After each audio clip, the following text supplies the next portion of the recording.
Hi, I'm Dr. Mila Brujic, and I'm joined today with Dr. Justin Schweitzer, where we're going to be discussing just because it's microinvasive doesn't mean it should be low on the totem pole in terms of glaucoma care today on the OI show.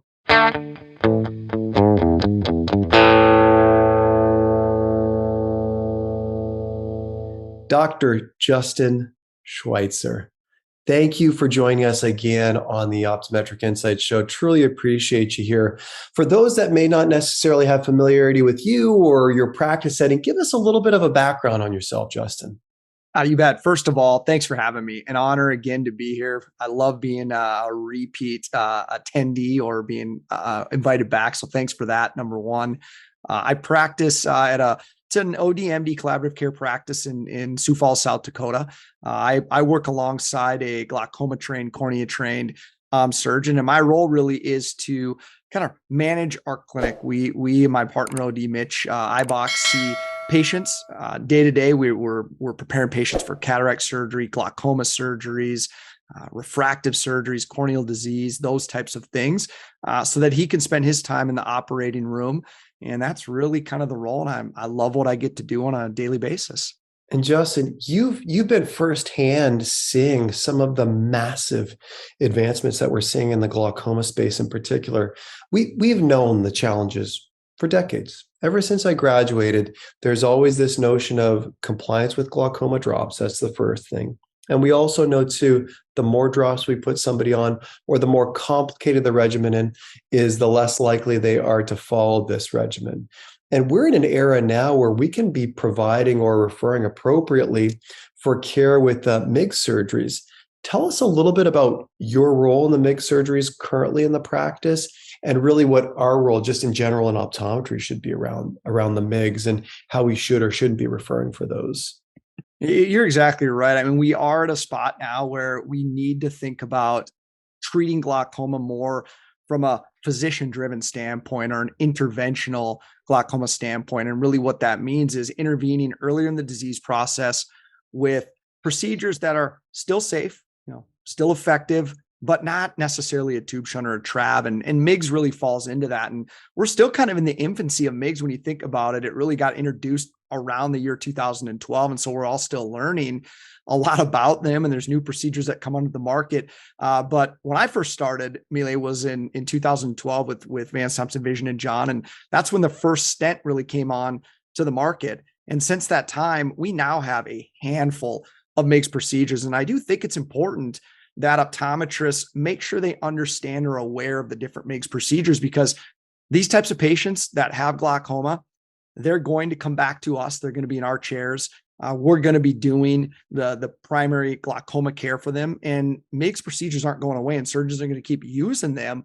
And we need to be aware of, how do they work? Where should they be in the anatomy of the eye?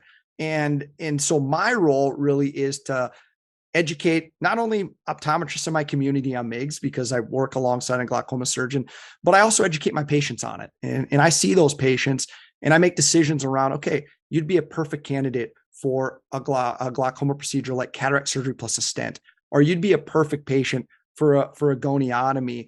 And so those are the discussions that I have on a daily basis.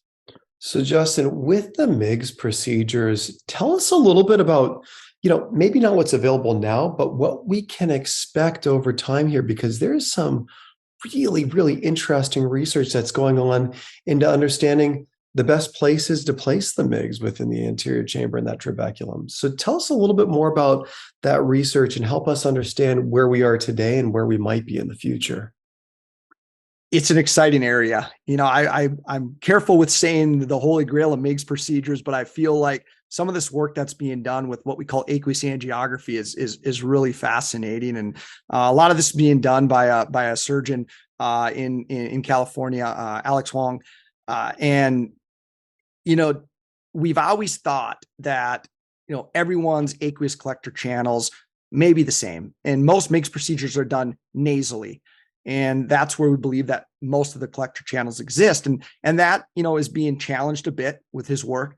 But even if there were the majority of collector channels there, what his work is showing is that there are certain areas, especially in glaucoma patients, where there may be aqueous flow that is more robust in certain quadrants and more dormant in other quadrants. And so what he's doing is he's doing aqueous angiography during surgery. And there's some studies out there on this. So Justin, is he actually injecting a dye into the anterior chamber?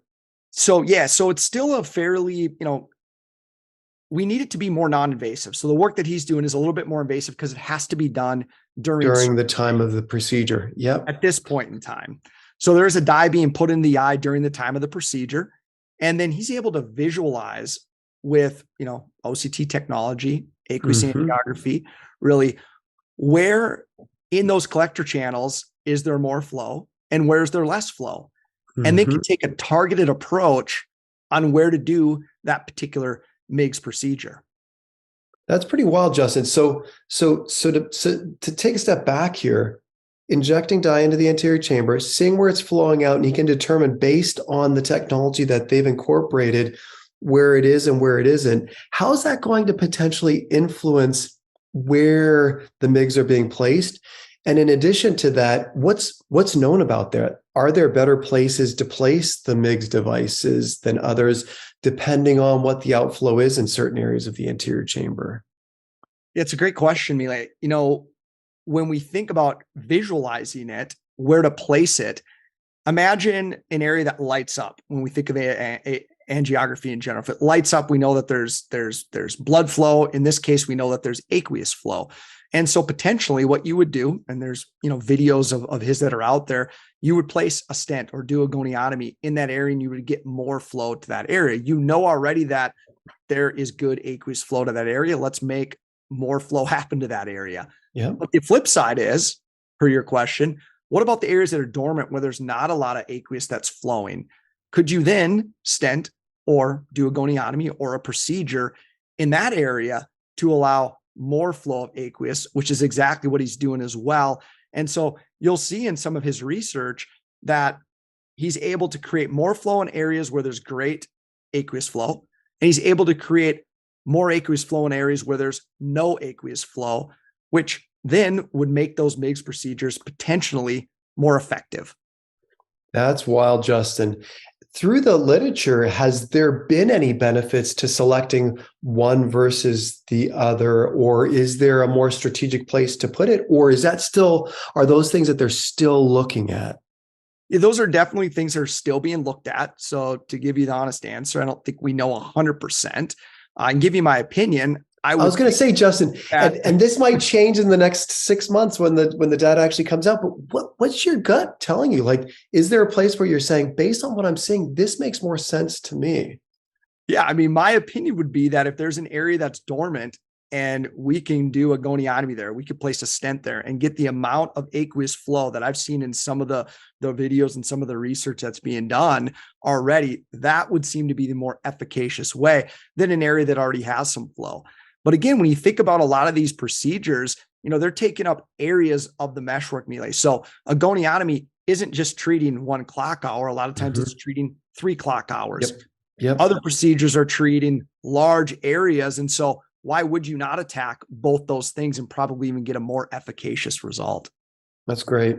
Justin, I know that, the beautiful role that MIGS play is that they can ideally reduce somebody's dependency on so many medications, because oftentimes these individuals are on multiple meds, and sometimes it just becomes difficult and tough to manage those things. So even taking a medication off or 2 medications off, or ideally all medication, that's the best case scenario, although sometimes we can't achieve that.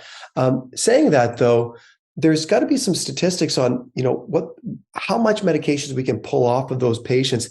What does that look like, Justin, in your practice? And how much are you able to drop the amount of medications that these individuals are in fact using? Because I can only imagine that the ocular surface reaps the benefits or the rewards of not being constantly bombarded with as many medicines. 100% agree with you on the bombardment. Medications are great. You and I use them every day for our glaucoma patients. They're not going away. Let's be clear about that. But the beauty is if you can reduce that dependence to a degree, that's really what we're trying to do. And, we've done some studies at our practice. We did a study of about 460 patients. We did this, quite a while ago, but we continue to follow these patients. And so we, I believe, now have roughly 8-year data on this patient set of about 460 patients or so. And pre-surgery, they underwent cataract surgery plus a stent at that time, and it was only one stent at that time. We dropped their medication burden from about 1.5 topical glaucoma medications down to about 1/2. That was the average. Great. Now, with time, that number has crept up a little bit. We know glaucoma is a marathon, and we know that we're not curing patients. So although we dropped them in that first year at about 1/2, we've seen a steady creep up. But what's interesting is we haven't seen it get all the way back up to a medication and 1/2 yet on average over an extended period of time.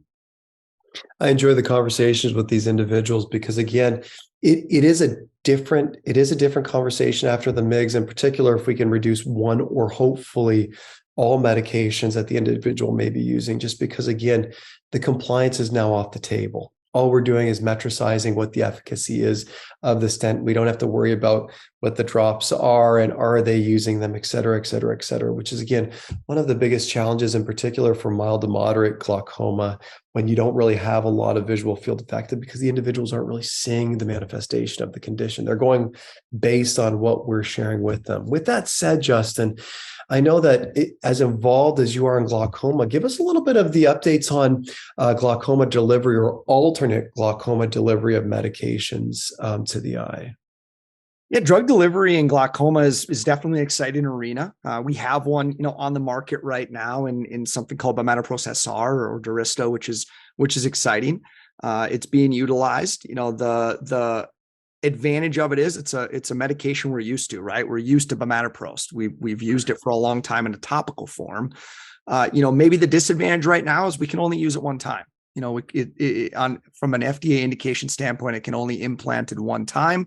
But I would argue that doesn't mean we still shouldn't think about it, because as you mentioned, Mile, ocular surface disease, you've been giving these patients a break for 4 months, 6 months, a year, maybe even 2 years, which some of the data supports around this particular implant. Maybe a reason to do it, to just give them a drop holiday.